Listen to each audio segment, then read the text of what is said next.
from three of our AGs, AG Bonta, and then our co-chairs, AG Raoul and AG Jennings. And then once we get started, if you can just state your name and your outlet before asking a question, that would be great. And then who your question is for would be amazing. If it's for anyone, you can say that. And we'll go ahead and get started. So AG Bonta, I'll hand it over to you. Thank you. Can everyone hear me okay? Grateful that you're here. Rob Bonta, California Attorney General. For everyone who's traveled, welcome to the great Golden State. We're excited to have you here and looking forward to having a dialogue, answering your questions. I'm super thankful and grateful for my fellow attorneys general who you will all hear from shortly. We've seen each other a lot on Zoom and heard each other's voices, and it's wonderful to see each other in person here. And just grateful to be part of this incredible group of attorneys general who are upholding the rule of law and defending our Constitution. I know all of our AGs are from great states, and with great respect to all of them, I'm grateful that you're all here and can't think of a better, more appropriate place to be than California and to host this conference. We're grateful to be able to host this conference. Democratic AGs are coming together to protect vulnerable Americans from the devastating impacts of the worsening climate crisis, like the horrific wildfires Los Angeles and Southern California endured in January. My colleagues and I are also using our offices to go after those who seek to take advantage of individuals impacted by natural disasters for their own greedy gain, whether it be looting or price gouging or scams and frauds. Democratic AGs are taking action to protect the constitutional right, the bedrock principle of birthright citizenship, and to defend and enforce our state laws that protect the rights of all residents. That's especially critical in California, the most diverse state in the nation, home to more than 11 million immigrants, nearly a third of all Californians. And we're taking action to protect $3 trillion in federal funding the president has illegally tried to freeze. We unfroze the freeze. A freeze that would amount to hundreds of billions of dollars. Okay, we defrosted the freeze. and anywhere you want to put it. See, this is how we collaborate for great impact and results. That freeze would have amounted to hundreds of billions of dollars to California alone, much less the rest of the country. Over the last month, my fellow Democratic AGs and I have been working in close coordination to protect the American people from the attacks the administration is throwing at us. We're in week 3, and we've gone to court multiple times, getting results, sometimes in days, but often within hours, stopping the unlawful conduct, stopping the unconstitutional conduct. AGs are the first and last line of defense. Let me be clear, we're not looking for a fight, but where President Trump breaks our laws, flouts the Constitution, violates our rights, or threatens our people, we will take action. We already have. So thank you for being here. Allow me please to turn it over to my colleague from Delaware, AG Jennings. Thank you, Rob, and good afternoon, everyone. Thank you so much for being with us today. And it's great to be in the great state of California. And also, Rob, just want to say that we are all pulling for the people of California and really hope that people can begin to rebuild their lives and their communities. So thank you for the work you're doing and everyone who has helped the people of California at this very difficult time. So I am from the great state of Delaware. It is a small but mighty state. Some would call it a suburb of Philadelphia. Go Birds. It's safe to say all of Delaware are Eagles fans, and we couldn't be happier today. I'm also the co-chair, along with Kwame Raoul from Illinois, of the Democratic AGs Association. And let me just say a word about the work that we do as an association. First of all, we couldn't do the work we do if we didn't have the amazing team of talented people at DOGE and within our own offices. And we have worked them hard the last couple of weeks. They have been dedicated tirelessly to the cause of justice and the rule of law. And so I want to just personally thank everybody at DOGE, thank everyone in our amazing offices for getting things done, the important stuff done.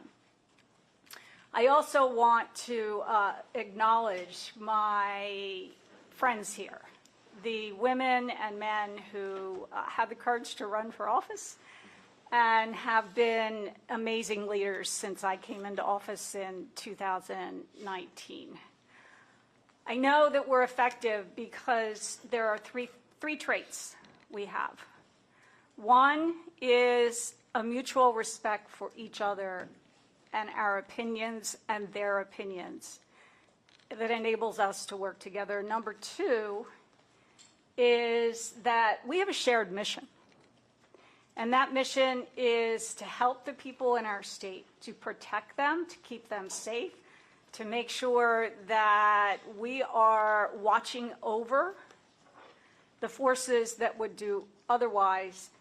And most importantly, perhaps of all, that we are standing up for the rule of law, the Constitution being the most important rule of law in America. We are lucky to be able to work together. The third thing is that we actually like each other.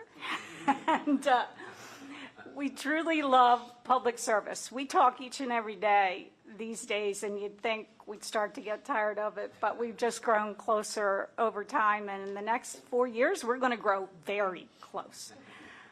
So thank you to my colleagues. But we're here today to talk about the important work that we're doing, especially in the wake of Donald Trump being elected president. And while my friend Kwame Raoul will often say this, I say it a little bit differently. He was elected president, but no one put a crown on this guy's head. And he is truly acting as a monarch. We have 3 branches of government. He thinks there's one. We have separation of powers. He thinks there is none. And so it's incumbent upon us. We are it. We are the ones who are fighting the fight right now. And that's because we have to do it. It's our job. And we are proud to do it. We are honored to do it. And it is always for the people we serve.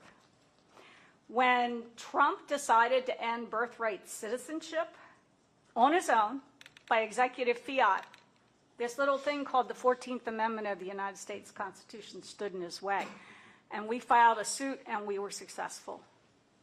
When Trump decided that he was going to freeze all federal funding to states, endangering our institutions, endangering police, endangering firefighters, hurting children and their educational opportunities and our health systems, we went to court.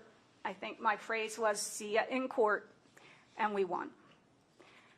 And although President Trump likes to revoke the security clearances of really good public servants, and he does it again by executive fiat, he allowed a billionaire with no security clearance that would enable him to do this to walk into the U.S. Treasury with his minions.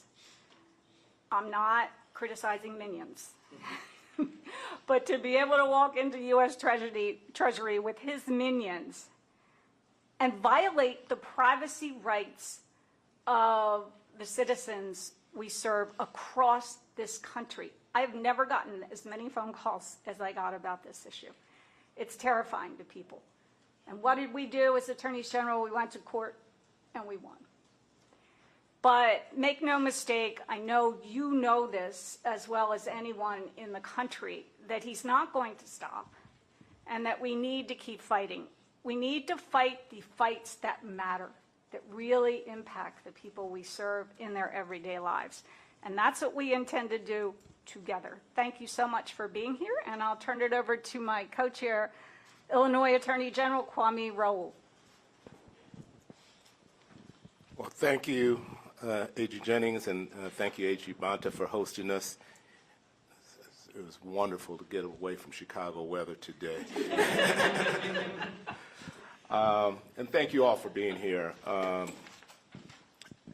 You know, each and every one of us, when we took office, we take an oath to uphold the Constitution, and that is exactly what has been attacked in these 2 weeks that have seemed like 2 or 3 years with the intensity at which we've been working. Birthright citizenship was one of our first actions on day one, right? For me, it's personal. I'm a birthright baby. My mother was a not yet naturalized immigrant from Haiti. And so when we collectively acted and successfully acted to get a TRO on birthright citizenship, I felt what was the strength of our collaborative work. The judge in that case indicated that it was blatantly unconstitutional and couldn't understand how any member of the bar could present themselves before court to make an argument otherwise. Then another attack on the Constitution by way of the freeze. We know that Congress has the power of the purse, and so we were able to quickly act to respond to that, and we have since we initially got a TRO and then since been successful in getting a preliminary injunction. And then there was an attack on our privacy by way of Elon Musk and DOGE, and we've responded there, and we continue to litigate there with initially getting a TRO. And then there are universities that all across the country that work on research, life-saving research, and there was an attempt to limit the funding for efforts to get cures for cancer and for all sorts of diseases, and it was important for us to band together and fight there, and we're fighting there, and so far successful. And so, and then I want to touch on the fires a little bit, but from another standpoint. The word diversity, equity, and the words diversity, equity, and inclusion have been vilified as if there's something evil about it. But worse yet, tragedies such as the LA fires, the January 1 attack in New Orleans, and the plane crash in D.C. Have been blamed on DEI, nonsensical. And there are other efforts to fight the inclusion of women and minorities in higher education institutions and in workplaces, and in efforts to get economic opportunity, and we've raised our voices there as well. This is just the beginning. It's just 2 weeks. Yet I'm confident that my colleagues and I, by way of our collective action, and as been mentioned, we're used to seeing each other's faces on a daily basis, because we're talking on a daily basis as to how we combat this attack on our republic, attack on our constitutions, and the attack on the rule of law at large. And so with that, I'm going to let each one of my colleagues introduce themselves, and we'll open it up for questions now. Start with the man with the principles. Matt Platkin. That's an inside joke. You guys would know. I'm thinking about Jada Jackson. Be wary of a guy from Jersey with principles. I'm Matt Platkin. I'm the Attorney General from New Jersey. Really want to thank Attorney General Bonta for hosting us here. I think we all share just really thrilled that we're able to be here in LA. Obviously, this city has been through, and this region has been through a lot. You know, we all spoke to Rob during that time, but for everybody here, just really horrific what the city's gone through. I don't know if the Mavericks had to give the Lakers Luka as compensation for it, but that's not the topic of this conversation. You know, I'm really proud to work alongside these incredible public servants and the ones who are in here, and I've been proud to do that. I'm now Friday will mark my 3rd year, going to my 4th year in office. I've been proud to do that for the last 3 years. when we've tackled some really big things together. This collaboration, I don't want you to think is something we started on January 20th. We work together constantly across state lines, including often, I should note, in a bipartisan way, tackling issues that matter to our residents, that hurt our residents, taking on opioid manufacturers and distributors who have fueled the opioid epidemic, tackling the social media fueled youth mental health crisis, taking on gun companies that have profited off of bloodshed in our states. We've done all this work together. And many of us, myself included, have taken on federal administrations of both sides of the aisle. In this case, though, what we're seeing is a scope and a scale and a pace of illegal and unconstitutional activity that has not been witnessed in American history. And as I wish this was a bipartisan collection of attorneys general standing up to it, unfortunately it hasn't been, because the harms experienced by our residents are not different if you're a Democrat or a Republican or an independent. If you're a Medicaid recipient, you are harmed no matter what state you live in. If you're a cancer or Alzheimer's researcher, you are harmed no matter what state you live in, including, I should note, Senator Katie Britt, who said that University of Alabama was going to be substantially harmed as the largest employer in her state with the funding freeze for through NIH. If you're a birthright citizen born in this country for the first time in 157 years, this administration is telling you you're not entitled to the same rights and privileges as every other baby born on American soil. So these are really extreme steps. And I want to just address one thing before I turn it over. There's a lot of talk now, are we in a constitutional crisis? Or what does a constitutional crisis look like? In my view, we're in one. No one's going to wave a flag and say it has started.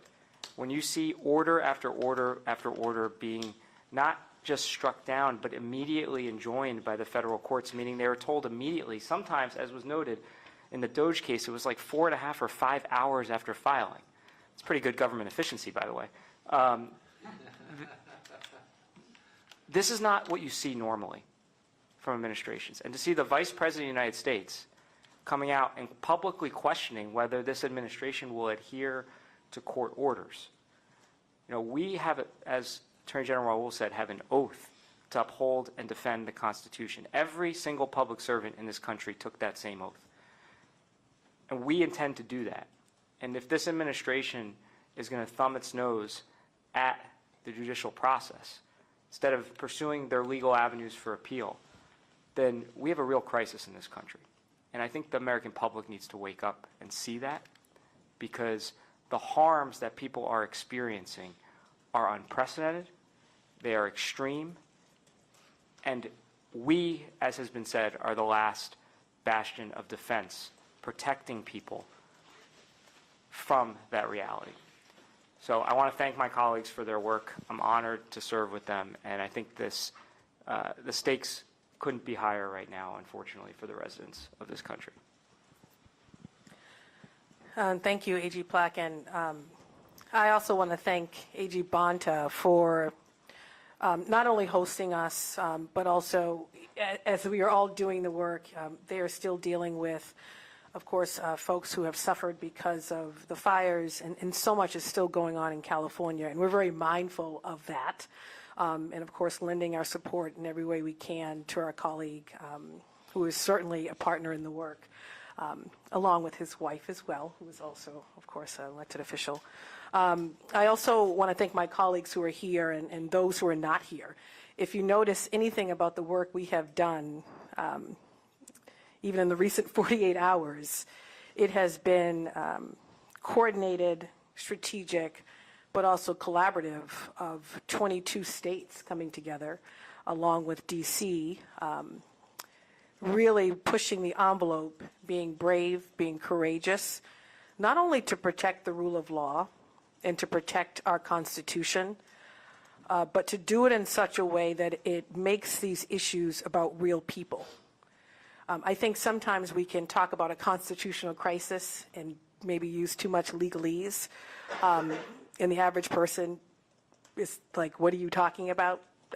I don't care about a constitutional crisis. I can't afford my groceries or I can't afford my bills. Affordability is still the #1 issue. And I think what we have made clear in our work, in the substance of our work and in our leadership, is that AGs are critical in this moment in time, but frankly have been critical even before this president. So I've always viewed this work of accountability, including holding the president accountable, as a continuation of the work that AGs have done.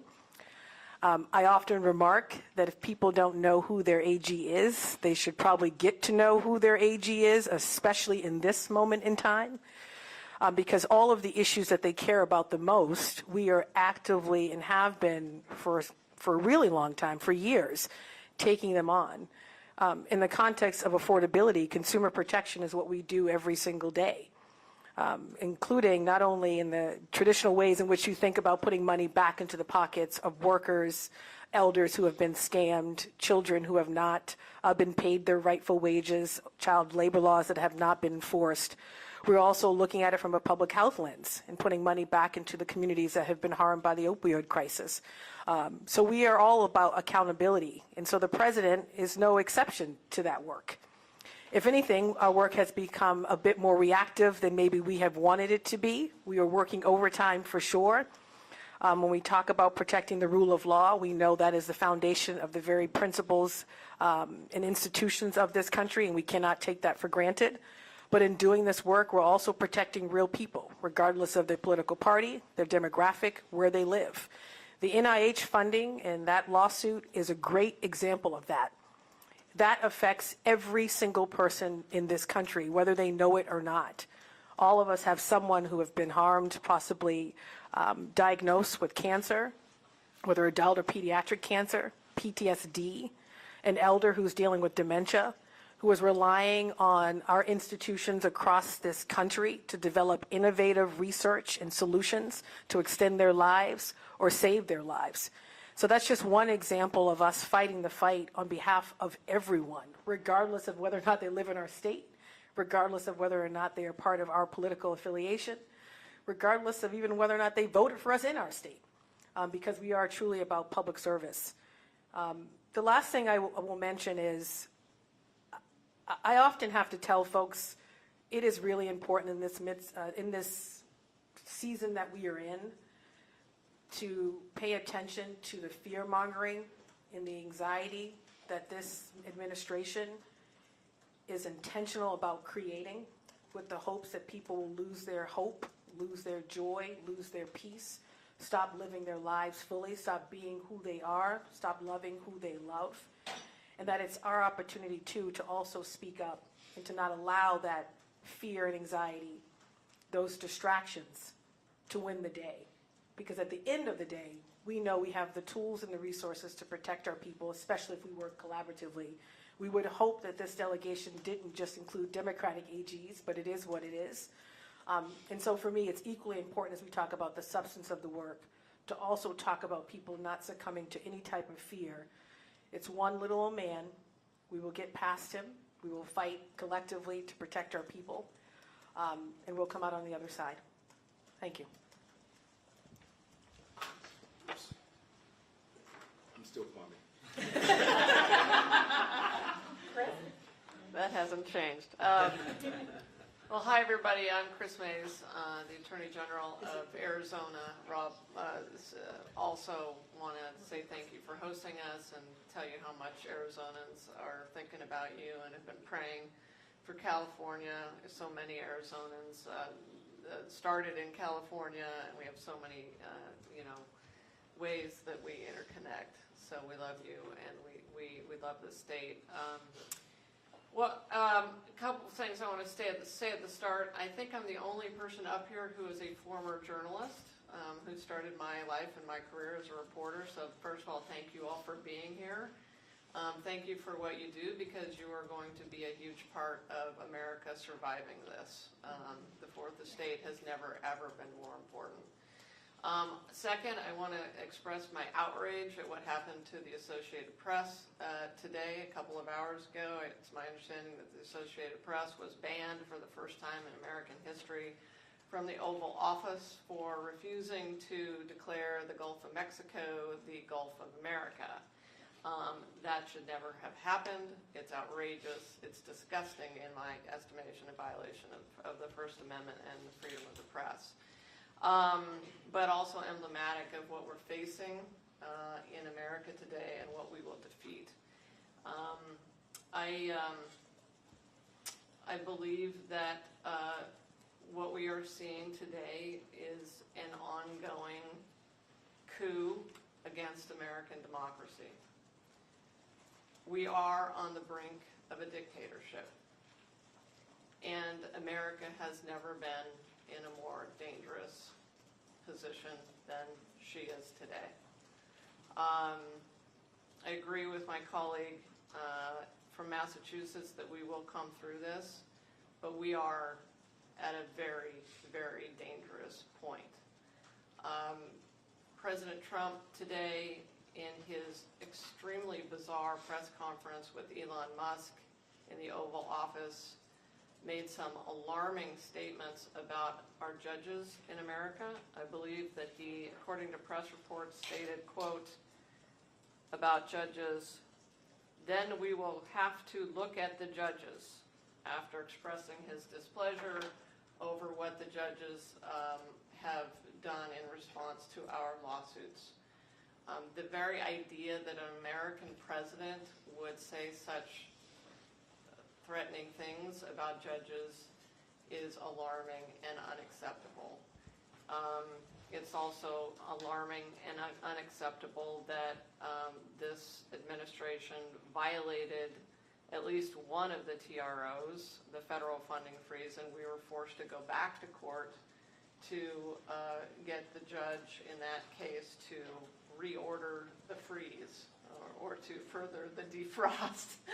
But it was that was alarming. So my colleagues have covered all of the cases that we've been involved. We are 4-0 against this unconstitutional, the unconstitutional actions of this president. We will continue to do a lot of winning as long as this president continues to violate the law. Yeah, go ahead. Hi, I'm Karen Tumulty, and I work for the Washington Post. So none of you were in the current offices 8 years ago when the state AGs were able to be very effective. Got rid of the Muslim ban, dealt with family separation. Could you talk, though, I mean, this feels, compared to that, this feels like a water cannon of executive actions. Could you talk a little bit, and some of you come from states, for instance, AG Mays, your state voted for Trump. Could you talk a little bit about how the strategy has to be different this time? And also, you know, a number of people will say, well, you know, Trump's just doing what he said he was going to do. So to what degree is your fight here not in legal courts, but a court of public opinion? I'll start because AG Raoul and I came in to office in 2019. And so we did have occasion to fight Trump's orders back then. I believe that altogether, during his first term, there were over 100 lawsuits filed, and the Democratic AGs won 80% of the time. I can tell you this, I never felt, as Chris Mays has just said, that we were losing our democratic system, our separation of powers, our three branches of government, each with unique roles that act as a check on each other. But I feel that we are in that crisis now, as Matt Platkin said, and it feels very different. I can honestly say, too, that in his first term, he was a bit chaotic then, but he wasn't as well organized. He didn't have Project 2025. He didn't have the ability to understand, I think, how the federal system worked. And so it was a different time. And we were energized and we were ready for that fight. And we had great AGs, some of whom are now our governors, alongside of us during that first term. This is different. The attorneys general here and those who couldn't make it today have been working for probably close to a year, might be a year now. And we're ready because we had to be. We knew he would know the levers of government and how to pull those levers, how to create mass chaos, how to destabilize our country, and try to get away with it all in 3 weeks. But we're ready, and we're going to continue to fight, and we are going to continue to be successful because we do have the rule of law on our side. It's my understanding that a congressperson has drafted articles of impeachment against Judge Engelmeyer, who issued one of the opinions. This is frightening stuff because it's a direct attack on a judge's role. That judge did what that judge did because he was honoring the rule of law. And so I think we're in a time of crisis. Many people have asked me, just seeing people on the street, seeing people at the grocery store, many people have asked me, what if he ignores the judges? As Vice President Vance suggested. What if he doesn't listen and he goes ahead and does what he wants? What do we do then? And that's really an existential question for this country. Chris?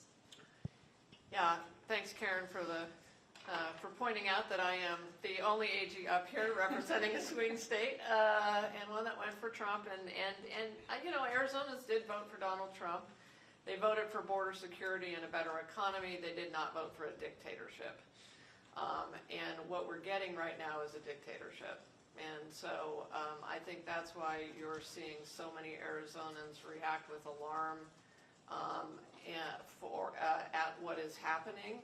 I will tell you that all of our offices have been inundated with phone, as have Senate offices, congressional offices, have been inundated with phone calls from residents who are outraged over the infiltration of the Treasury Department by DOGE and Elon Musk, an unelected billionaire. No one wants Elon Musk's hands on their private data. Absolutely no one wants that in Arizona. And the calls are 98% in favor of what the AGs are doing to keep and kick Elon Musk out of the Treasury Department, to keep him out of the Treasury Department. 98%, those are Republicans, independents, and Democrats calling into our offices saying, we did not vote for this. And Karen, to the second part of your question, which I think is an important one, this is a battle for the hearts and minds of Americans. It absolutely is. And that is why I'm calling this a coup. We need to speak forcefully about what is happening. We need to tell the people of America that if we don't do something, if the AGs don't continue to file these lawsuits, if Congress doesn't get more aggressive in standing up for their own branch of government, then we will lose our country. So yes, Americans will and must play a role in stopping this coup from being successful, from succeeding.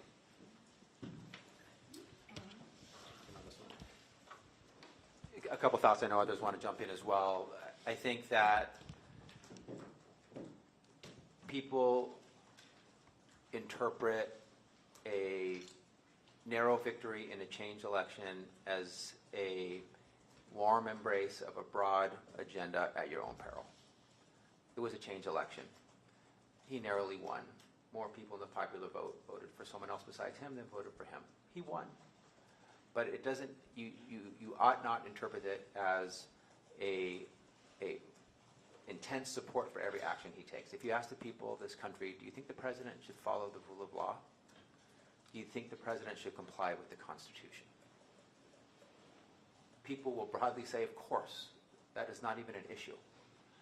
And he started off on day one indicative of perhaps what he would be doing throughout with one swipe of the pen, full frontal assault on the U.S. Constitution with the executive order on birthright citizenship. So there's been much talk about his strategy of shock and awe, flood the zone, chaos and confusion. I was adjacent to all of this in Trump administration 1.0. I was in the legislature. I was working the legislative angles and levers in response. And from my perspective, a lot of the moves are clumsy. They're ham-handed. They are actionable immediately in court. It's why we're going to court within hours and getting orders in our favor within hours. They're blatantly unconstitutional. So I have a different perspective than some of my colleagues on where we are, not necessarily where we might end up, but where we are right now is the system is working exactly the way it's supposed to be, outside of having a president who so consistently violates the law and the Constitution. That happened in Trump administration 1.0. My office sued him over 120 times. He won 2/3 of the time. An independent court found 2/3 of the time in those cases that he was violating the law. Now, if a president violates the law, your remedy is to sue, go to court, get an order, and he complies. So far, that's happened, with the potential exception of the motion to enforce, where we clarified that one of our orders applied to the Inflation Reduction Act and the Infrastructure Act. But so far, he's complying with it. I believe our system is durable. We are being stress tested, but we're durable. And a critical part of it is unapologetic AGs who take you to court, no matter who you are, an everyday American or a president, when you violate the law and the Constitution, and hold you accountable to the bedrock core principles of our country in our U.S. Constitution. And we've done that so far. We will continue to do that. I think it's important to your question around how we talk to the people. I think we need to tell them what's at stake. When you talk about $3 trillion in funding from an OMB memo, that might mean some things to some people, but when you talk about it meaning health insurance for children, care for the poor, grants for people who have a dream of going to college, affordable housing, make it real for people, and how he's taking it away and how it's a violation of the law and the Constitution, I think, is very important. But I think our actions speak for themselves. We've been active, we've been winning, we've been holding him accountable and deterring him, or at least preventing him from moving forward with the unconstitutional actions that he had planned. I'm sure you all can answer, but I do want to make space for the reporters to ask lots of questions. This is Sonia Sharp, LA Times, and I think this actually might go into what hopefully you were going to address to some degree. AG Bonta, am I hearing you say that you do not currently believe, as some of your colleagues do, that we are in a constitutional crisis right now? Is that correct? Not yet. Not Correct. yet. What would be the line for you? A blatant, egregious failure to comply with a clear court order. Does the Vice President's statement about that everyone's does that kind of foreshadow something like that? Of course. I mean, they're socializing an idea that judges shouldn't tell generals how to lead their military. They're putting it into terms that they think are going to be sellable to the people. Mike Johnson, Speaker Johnson, saying the judges should stand down. They should absolutely not stand down. They should lean into their duty to interpret the law, let the chips fall where they may, based on the law and the facts presented to them by us and others. That's their job. That's their duty. There's no standing down. It's leaning into the Constitution. It's leaning into the rule of law. That's what we've been doing. So am I naive about the fact that there's been suggestion, indication, foreshadowing, socializing of ideas that are very dangerous? I'm not naive about that at all. But it has not yet come to pass, in my opinion. If I could weigh in sort of on the first question and your question. This is where I just slightly disagree with Rob. What we have, the foundation of our government is based on checks and balances, and it's ingrained in our Constitution. I came in halfway through Trump 1.0, and while I wasn't enamored with who he appointed to different posts in his administration, there was pushback within the administration to things that he attempted to do in his first administration. He's made clear through his appointments that he wants nothing but loyalists. On top of that, he's trying to dismantle civil service protection for federal employees who would otherwise abide by the rule of law with regards to their positions.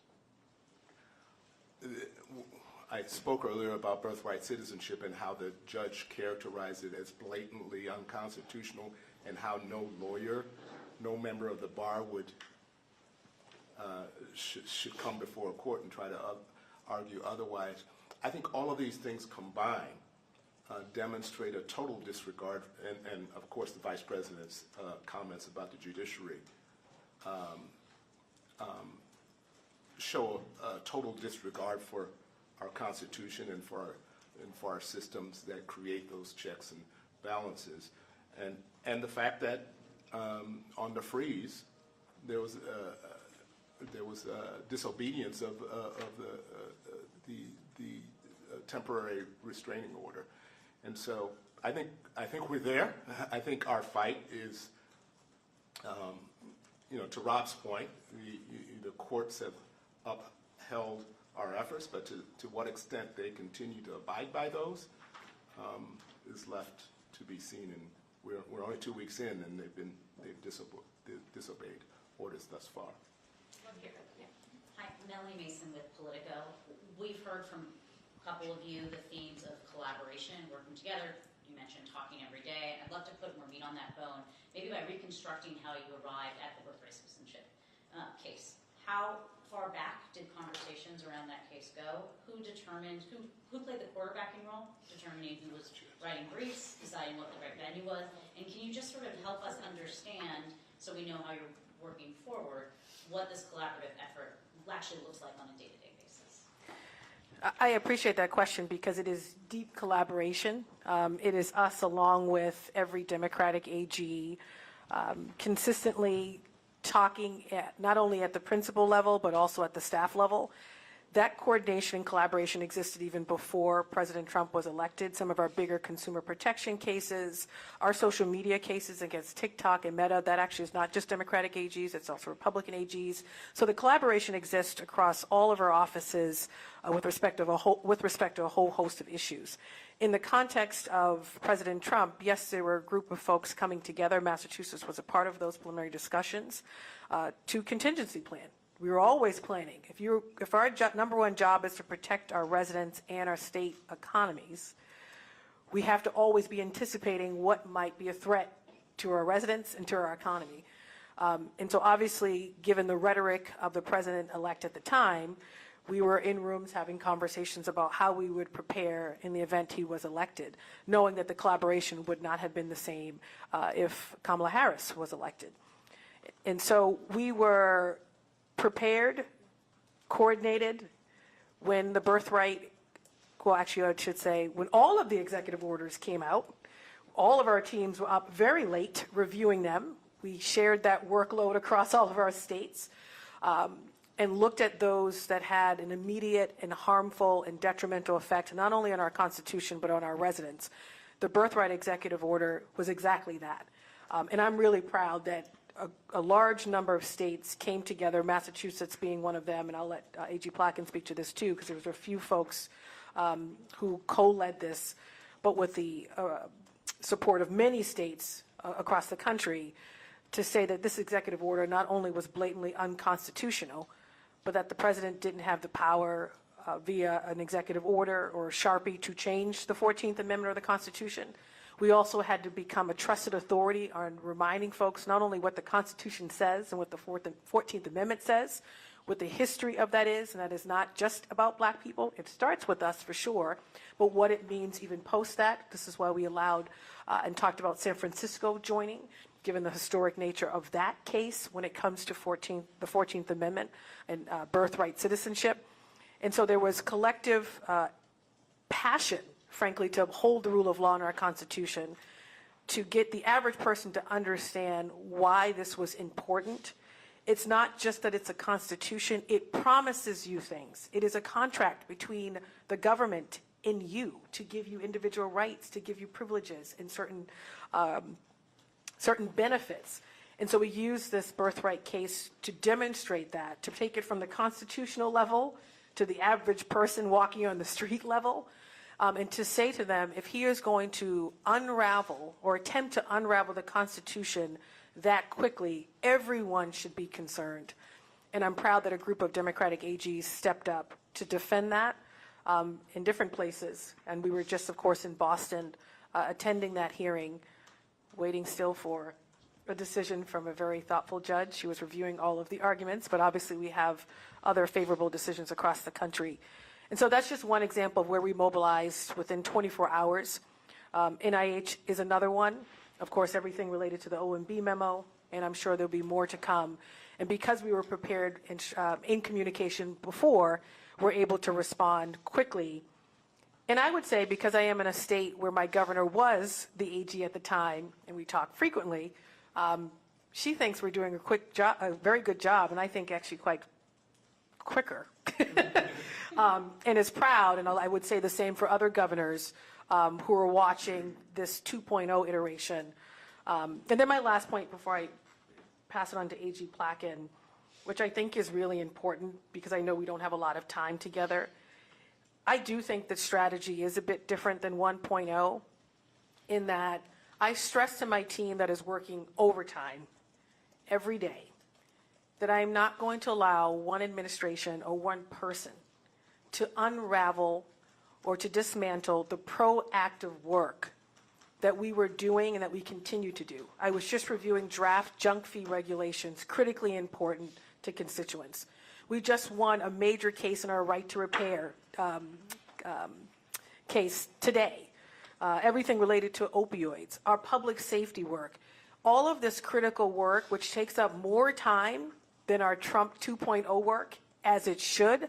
It's us striking this balance of not allowing our offices to continue, or I should say not allowing our offices to solely focus on what's coming out of Washington to the detriment of our constituents, where we're doing great proactive work, including in the context of housing, on the issues they care about the most.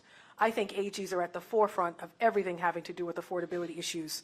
Folks are just not covering the depth and substance of that incredible work that we're doing on behalf of our constituents.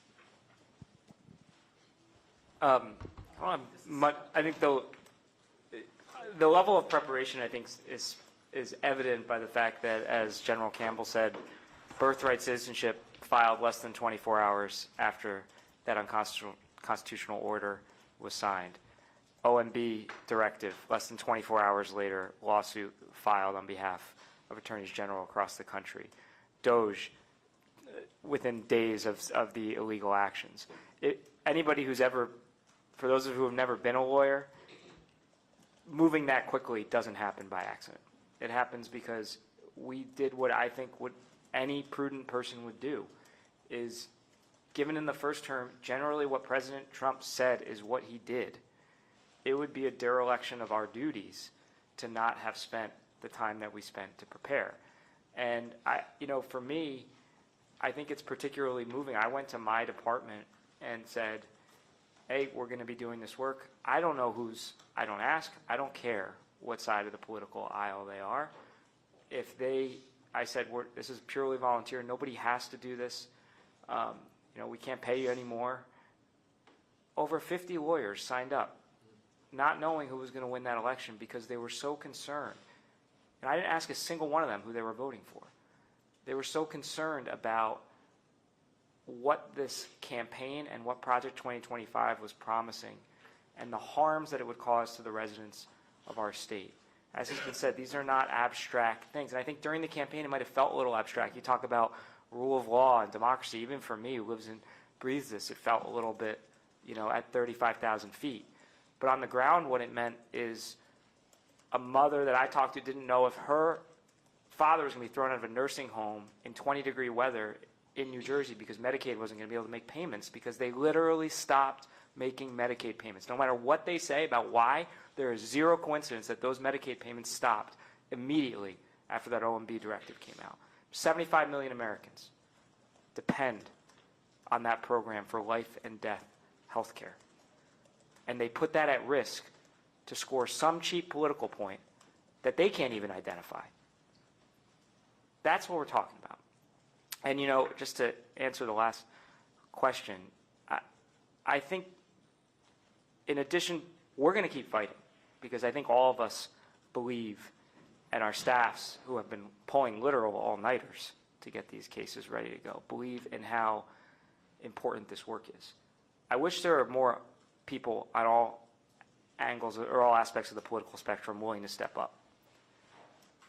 I know there's a lot of folks right now who have decided that their career ambition is more important than standing up for basic principles of this country, including the Vice President of the United States.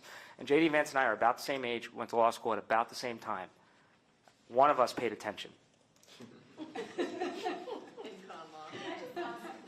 Let me just finish this point. Because there are a whole bunch of people on the other side of the aisle who would not sit here and talk about the harms that are being caused to their presidents. Privately, they will. And for the rule of law to mean something, it means that regardless of where a case comes out, and I've lost cases I disagreed with. You don't think I disagree with the Dobbs decision? You don't think I disagree with the Bruin decision that put New Jerseyans at risk in my state? We were one of the states that lost our concealed carry law in the densest state in the nation. You didn't hear me go out and say, hey, Supreme Court, go ahead and enforce it. That's what the Vice President said. That's what the Speaker said. Two of the highest ranking people in the United States of America questioning whether courts have that authority. And I think there needs to be more people coming out and saying how extreme that is and how dangerous it is even to inject that idea into the bloodstream of America. Because once it's there, very hard to pull it back. Just ask a lot of other countries that have gone through this. May Preston with the Washington Post. Because obviously have done all this meticulous preparation last year and had the Project 2025 template. I just was wondering can you recreate for us like a moment that was really surprising in terms of what Elon Musk has done so far? Like, is there a moment that you all were not expecting that's happened in the last couple of weeks, and can you tell us like how you scrambled together to deal with that? Yeah. Or were you prepared for everything? I don't know. We're ready. We were prepared for everything. But having said that, who could predict that this billionaire, the richest man in the world, comes in out of nowhere and gets the blessing of the president to go into our institutions and invade people's privacy? Who predicts that? But when he did it, we jumped on it and we won, and now he's not getting back into the U.S. Treasury. But, that's the nimble aspect of what we're able to do together. It doesn't take us all that long because we're talking each and every day. We are meeting every day. And there's some really smart people in our group. And when they put their minds together, we get things done. Or as Josh Shapiro says, we get shit done. We do. And that's what's important. I just want to say something very quickly, though. I'm so proud of my colleagues. It is an honor to work with them, and we truly are friends as well as colleagues, and I know those friendships from some of my other friends last a lifetime. But in Delaware, we're also getting a lot of support from the congressional delegation and the governor. We have met several times already. We have been on Zoom calls to reassure the public several times already. And so Senator Coons, Senator Blunt Rochester, Congresswoman Sarah McBride, brand new governor, Matt Meyer. I'm just very proud of the teamwork we're doing within our state. And I can imagine their frustration because they don't get to file a lawsuit. They have to rely on us. But we are all good partners, and that's going to make us stronger as we go forward. Yeah, I think I know AG Raoul has to head out, so. Oh, you gotta go? before Okay, he has to there you go. leave, and we'll- Yep. Yep. I'm sorry. I just want to, I'm the one that always disagrees with my colleagues just a little bit. Nothing surprised me. Nothing surprised me. And I think we have to understand what's going on here. A lot is just being thrown up against the wall. A lot of red meat is being sent out to people who thrive on what divides the American people, such that things can be tried that benefit the very few, and see what gets by and what doesn't.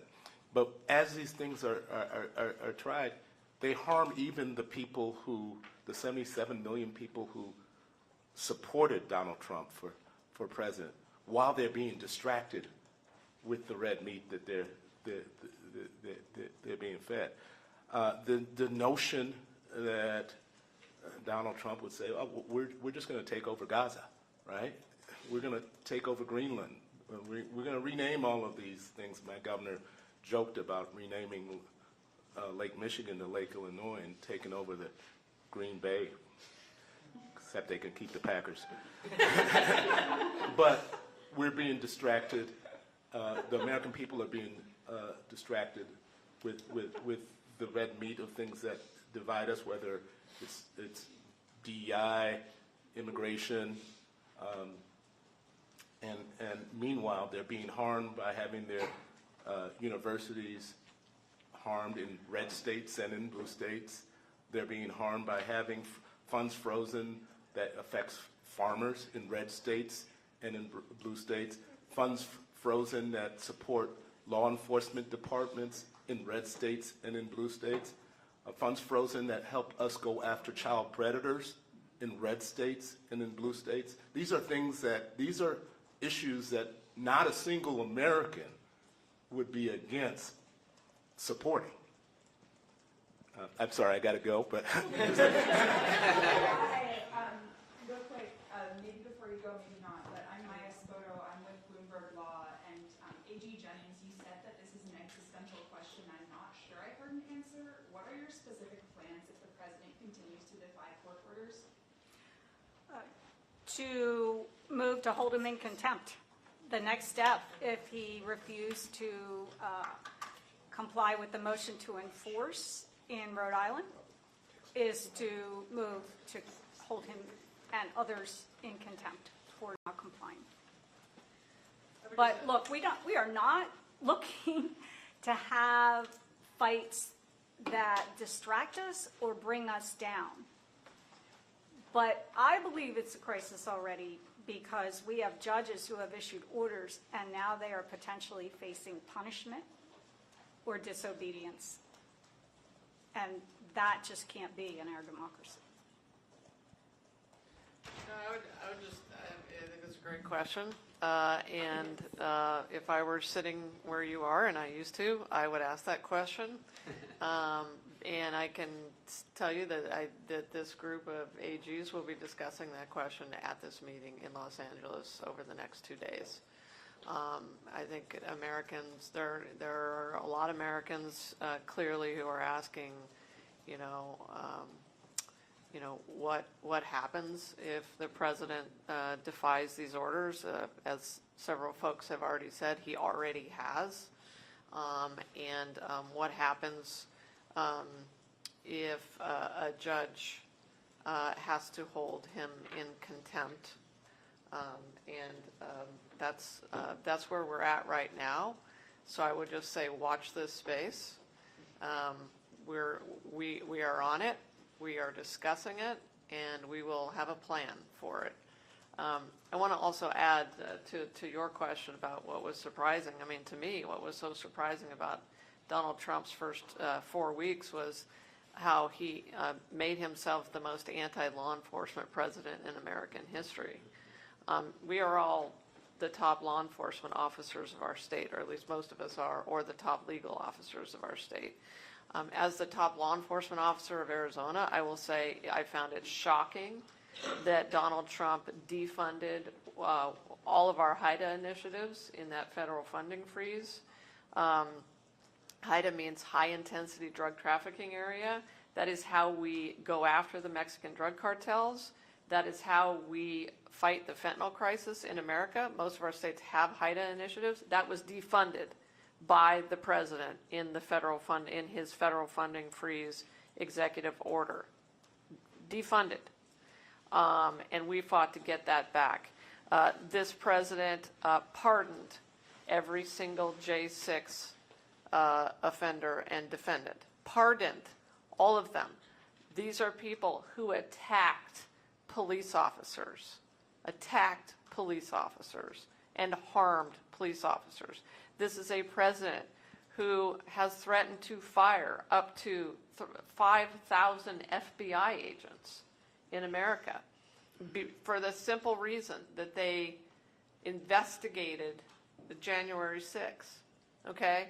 What that means is that FBI agents, if this were to happen, FBI agents in all of our states would be fired, because the way those investigations happened was that FBI agents in field offices throughout America were put onto the investigations of J6 defendants where they lived.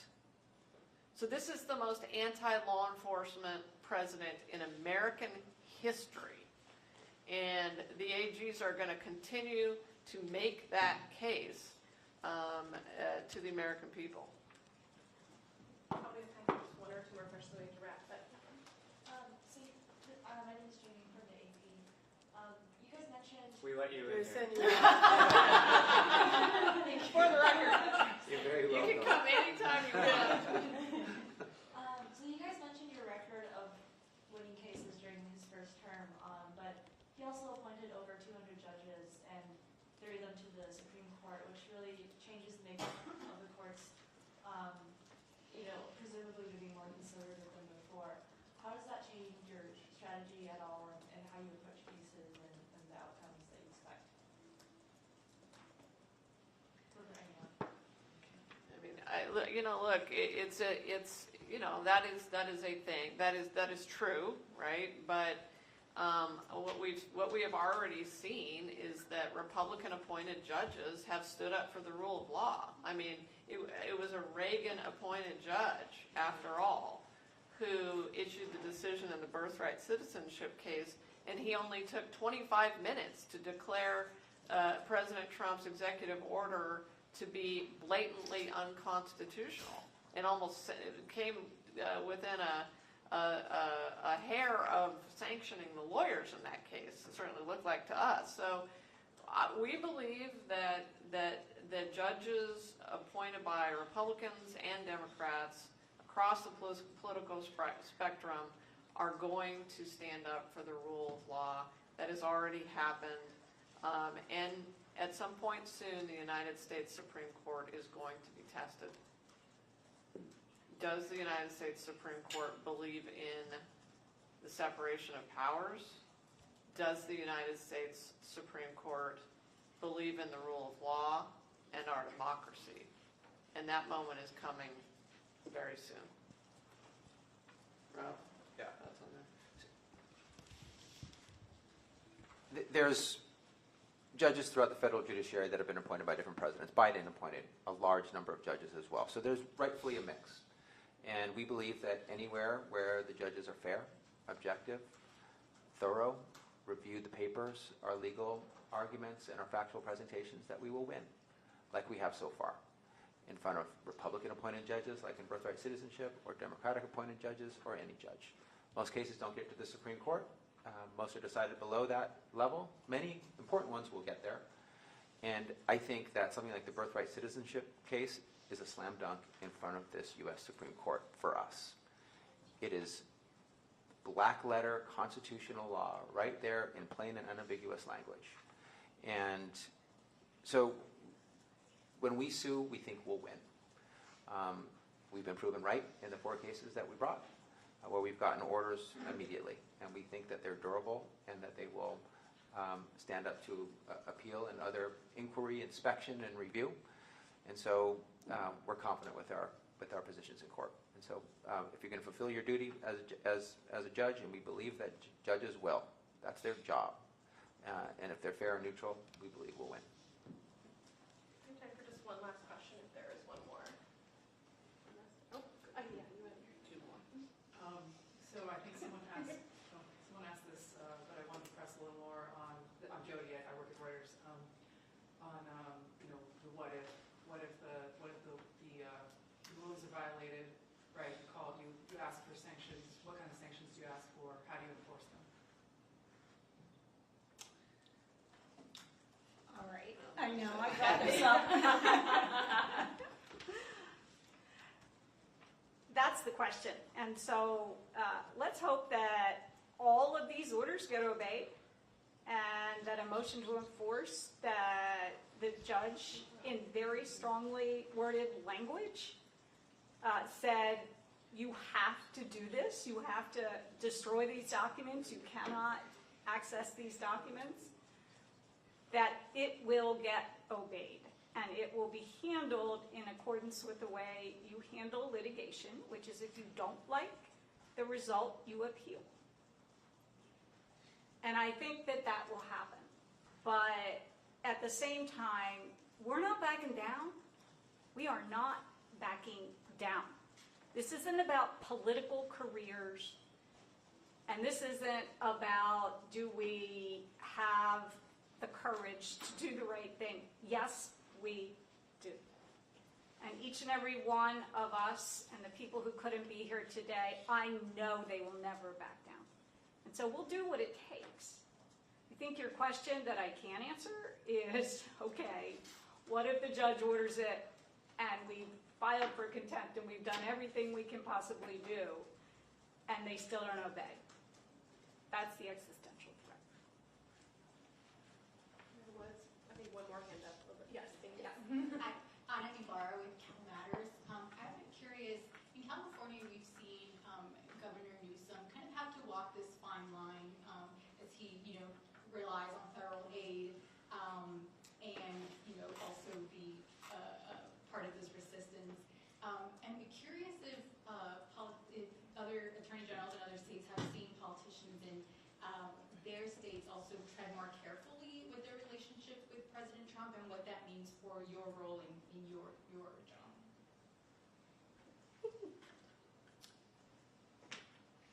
Any takers? Well, maybe I can talk because I have a brand new governor who was just sworn in. Governors have courage too, right? And they have the responsibility to stand up for their people. And the governors in our country were appalled at the idea that federal funding could, in an executive order, just be taken away from the states. Who can function? As Chris says, this is our law enforcement officers. These are our firefighters. These are people on the front lines. These are our investigators who investigate drug trafficking, who investigate internet child crimes, our most sensitive investigations that we handled. And in my state, I have full jurisdiction over criminal matters. And so that means that all the money that flows into the 41 departments that our small state has from the federal government and grants would cease. Our state would not be safe if that happened. And so we knew it couldn't happen. Governors support this. And our brand new governor is supporting me 110%. And I'm so proud of our congressional delegation and of our governors because they have been very supportive of our efforts. I want him to give me about 10 more people so we can actually devote more effort to these matters. But frankly, I couldn't be prouder of the people in my state, and I'm sure that's true in most of our states, that governors have stepped up to the plate and they want us to have this fight. I don't know.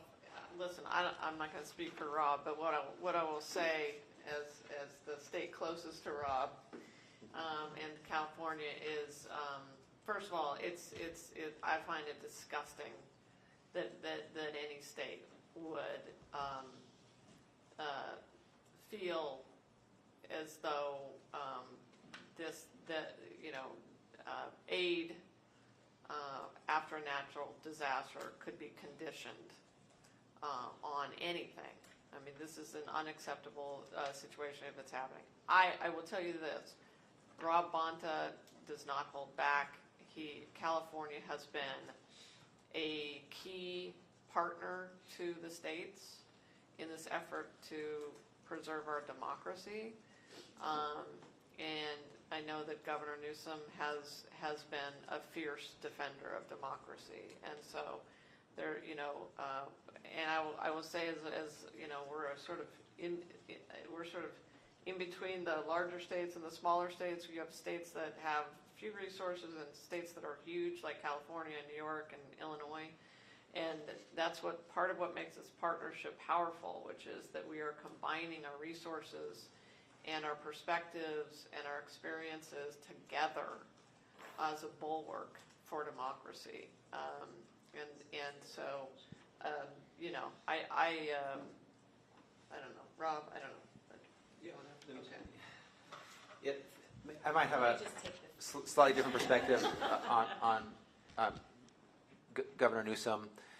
Governor Newsom called a special session, as he stated at the time, to Trump-proof California, to stand up for our values, make sure our progress prevails, that we're continuing barreling down the path that we're on. And if the Trump administration gets in the way, we're not looking for a fight, but if he picks one with us, we're going to defend ourselves and fight back and continue down our path. He reached out to me shortly after he called, and he said, this is to get money for you, to uphold the rule of law, to make sure the Constitution is complied with, to make sure that we get the funding that we deserve. Billions of dollars are at stake in federal funding. When we got the citizenship question off of the U.S. Census in Trump 1.0, that meant billions of more dollars to California. There was an energy efficiency order that we defended that meant billions of dollars more for California. There were federal grants that we protected. And he signed that $50 million. $25 million to defend immigrants in removal proceedings, $25 million primarily for my office. He didn't change. He didn't back down. It was a $25 million initial discussion. It got increased. It doubled to $50 million to add immigration enforcement. He's leaning into his values, and he walks and chews gum at the same time, just like we all do. When there's time to work with the federal administration, work with the federal administration. Should he have gone to the tarmac and made the ask? Absolutely. Right to his face and said, we need the money. Mr. President, please send the money. He went to the White House, asked for a meeting, and asked for the money. That's what governors do for their people. You can agree on many issues and disagree on some as well. Here are some that we're going to disagree with. If the president breaks the law, we will take him to court. Non-negotiable. Not backing down. That will never change. If he violates the Constitution, we will take him to court to defend the Constitution. That will never change. And it's completely up to him. He decides what we do. If he doesn't break the law, we don't go to court. If he doesn't violate the Constitution, we stay home. We don't file. But if he breaks the law, we have to go to court. That's our job. That's our duty. And we will. Meanwhile, you're going to appoint U.S. attorneys in California? Let's go. Let's work with you. Let's tackle fentanyl together, organized retail crime, hate crimes, human trafficking, anything and everything that makes our streets safer. You want to have a federal, state program that reduces costs for Californians? All in. Let's do it. Let's work together. You want to give us millions of dollars of funding to build more housing, to reduce the cost of housing? In. We will work with you. We agree on most things. We want good schools, safe streets, high-quality health care, good jobs, a planet for tomorrow. And we end up disagreeing on the small number of things that we disagree on. His executive orders are waging the culture wars with White House official memoranda. And it's crazy to see it. You know, talking about Marxist ideas and Green New Deal type approaches. And it is, they're feeding red meat. And that's how they choose to govern. Frankly, it's embarrassing to see it. But there are a million things we can work on, and we plan to work on them when we can. But we will never back down on enforcing the rule of law and defending the Constitution. I'm going to get in trouble if I keep you guys any longer. So thank you all so much for coming. Thank you to all of our agents. Thank you for your time. Really appreciate it. Just come see me if you have any follow-ups after. Thank you so much. Thank you, everyone. Thank you. Thank you.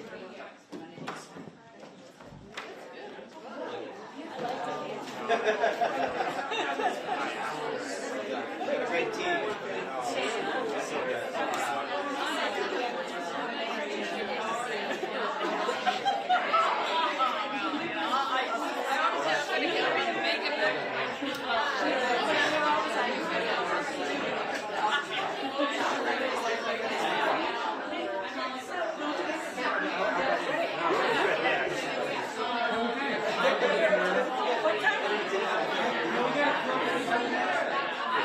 You guys get a